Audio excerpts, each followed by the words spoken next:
ಯಾವುದಾದರೂ ತರಕಾರಿಯಲ್ಲಿ ಸಮೃದ್ಧವಾಗಿ ದೇಹಕ್ಕೆ ಅಗತ್ಯವಾಗಿ ಬೇಕಾದಷ್ಟು ಆಂಟಿ ಆಕ್ಸಿಡೆಂಟ್ ಅಂಶಗಳು ಮತ್ತು ವಿಟಮಿನ್ ಅಂಶಗಳು, ಖನಿಜಾಂಶಗಳು ಇರುತ್ತವೆ ಎಂದರೆ ಅದು ಬೀಟ್ರೂಟ್ ಎಂದು ನೇರವಾಗಿ ಹೇಳಬಹುದು. ಇದರಿಂದ ಸಲಾಡ್ ಮತ್ತು ಜ್ಯೂಸ್ ತಯಾರು ಮಾಡಿ ಸೇವನೆ ಮಾಡಿದರೆ ಬಹಳಷ್ಟು ಆರೋಗ್ಯ ಪ್ರಯೋಜನಗಳು ಮತ್ತು ಇನ್ನು ಅನೇಕ ತರಹದ ಲಾಭಗಳು ಸಿಗುತ್ತವೆ. ನಾರಿನ ಅಂಶ ಇಲ್ಲದೆ ಇದ್ದರೂ ಕೂಡ ದೇಹದ ಜೀರ್ಣಶಕ್ತಿಯನ್ನ ಅತ್ಯುತ್ತಮವಾಗಿಸುವ ಅದ್ಭುತ ತರಕಾರಿ ಎಂದರೆ ಅದು ಬೀಟ್ರೂಟ್. ಬೀಟ್ರೂಟ್ ಜ್ಯೂಸ್ ಸೇವನೆ ಮಾಡುವುದರಿಂದ ಸಿಗುವಂತಹ ಆರೋಗ್ಯದ ಲಾಭಗಳ ಬಗ್ಗೆ ಇವತ್ತಿನ ವಿಡಿಯೋ ಮುಖಾಂತರ ತಿಳಿದುಕೊಳ್ಳೋಣ. ಅದಕ್ಕಿಂತ ಮುಂಚೆ ನೀವಿನ್ನು ನನ್ನ ಚಾನೆಲ್ಗೆ ಸಬ್ಸ್ಕ್ರೈಬ್ ಆಗಿಲ್ಲ ಅಂದ್ರೆ ಪ್ಲೀಸ್ ಸಬ್ಸ್ಕ್ರೈಬ್ ಮಾಡ್ಕೊಳ್ಳಿ, ಹಾಗೆ ಪಕ್ಕದಲ್ಲೇ ಇರುವಂತಹ ಬೆಲ್ ಐಕನ್ ಕ್ಲಿಕ್ ಮಾಡಿ. ಅನಿಮಿಯಾ ಸಮಸ್ಯೆಯಿಂದ ಬಳಲುತ್ತಿರುವ ಜನರಲ್ಲಿ ಬೀಟ್ರೂಟ್ ಕಬ್ಬಿಣದ ಅಂಶವನ್ನ ಒದಗಿಸುತ್ತದೆ ಎಂದು ಹೇಳ್ತಾರೆ. ಹೀಗಾಗಿ ನಿಯಮಿತವಾಗಿ 20 ದಿನಗಳ ಕಾಲ ಪ್ರತಿದಿನ ಬೀಟ್ರೂಟ್ ಜ್ಯೂಸ್ ಕುಡಿಯುವುದರಿಂದ ತುಂಬಾ ಆರೋಗ್ಯದ ಲಾಭಗಳು ಸಿಗುತ್ತವೆ.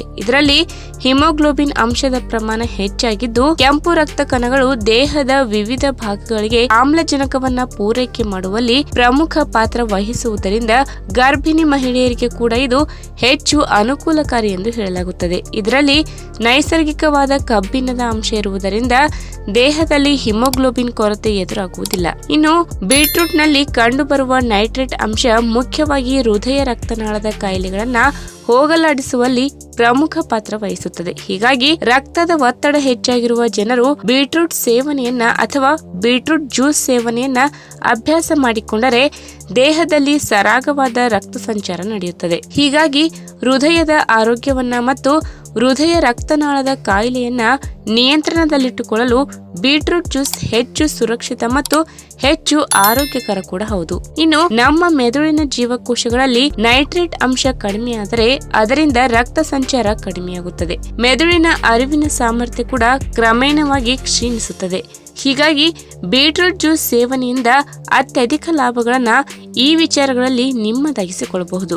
ಇನ್ನು ಇತ್ತೀಚಿನ ದಿನಗಳಲ್ಲಿ ನಮ್ಮ ಮಧ್ಯೆ ಸಕ್ಕರೆ ಕಾಯಿಲೆ ಹೊಂದಿದ ರೋಗಿಗಳು ಸಾಕಷ್ಟು ಮಂದಿ ಇದ್ದಾರೆ. ಆದರೆ ದೇಹದಲ್ಲಿ ಇನ್ಸುಲಿನ್ ಕಾರ್ಯಚಟುವಟಿಕೆಯನ್ನ ಉತ್ತಮಪಡಿಸಿ ರಕ್ತದಲ್ಲಿನ ಸಕ್ಕರೆ ಪ್ರಮಾಣವನ್ನ ನಿಯಂತ್ರಣಕ್ಕೆ ತರುವಲ್ಲಿ ಬೀಟ್ರೂಟ್ ಪ್ರಮುಖ ಪಾತ್ರ ವಹಿಸುತ್ತದೆ. ಇದಕ್ಕೆ ಕಾರಣ ಬೀಟ್ರೂಟ್ ನಲ್ಲಿ ಕಂಡುಬರುವ ಸಕ್ಕರೆ ಅಂಶವನ್ನ ನಿಯಂತ್ರಣ ಮಾಡುವ ಗುಣಲಕ್ಷಣಗಳು. ಇದು ದೇಹದಲ್ಲಿ ಇನ್ಸುಲಿನ್ ಸೂಕ್ಷ್ಮತೆಯನ್ನ ಹೆಚ್ಚಿಸಿ ಆಕ್ಸಿಡೇಟಿವ್ ಒತ್ತಡವನ್ನ ತಡೆಯುತ್ತದೆ. ಮಧುಮೇಹ ಇರುವಂತಹ ರೋಗಿಗಳಿಗೆ ಬೀಟ್ರೂಟ್ ಒಂದು ವರದಾನ ಎಂದು ಹೇಳಬಹುದು. ಇನ್ನು ಬೀಟ್ರೂಟ್ ನಲ್ಲಿ ವಿಷಕಾರಿ ಅಂಶಗಳನ್ನ ನಿಯಂತ್ರಣ ಮಾಡುವ ಗುಣಗಳ ಪ್ರಮಾಣ ಹೆಚ್ಚಾಗಿದೆ. ಹೀಗಾಗಿ ದೇಹದ ವಿವಿಧ ಭಾಗಗಳಲ್ಲಿ ಹಾಗೂ ಅಂಗಾಂಶಗಳಲ್ಲಿ ಸೇರಿಕೊಂಡಿರುವ ವಿಷಕಾರಿ ಅಂಶಗಳನ್ನ ಇದು ದೂರ ಮಾಡುತ್ತದೆ ಮತ್ತು ದೇಹದ ಯಾವುದೇ ಭಾಗದಲ್ಲಿ ಕಂಡುಬರುವ ಗಂಟುಗಳನ್ನ ನಿಯಂತ್ರಣ ಮಾಡುತ್ತದೆ. ಹೀಗಾಗಿ ಕ್ಯಾನ್ಸರ್ ನಿವಾರಕ ಎಂಬ ಹೆಸರು ಕೂಡ ಬೀಟ್ರೂಟ್ಗೆ ಇದೆ.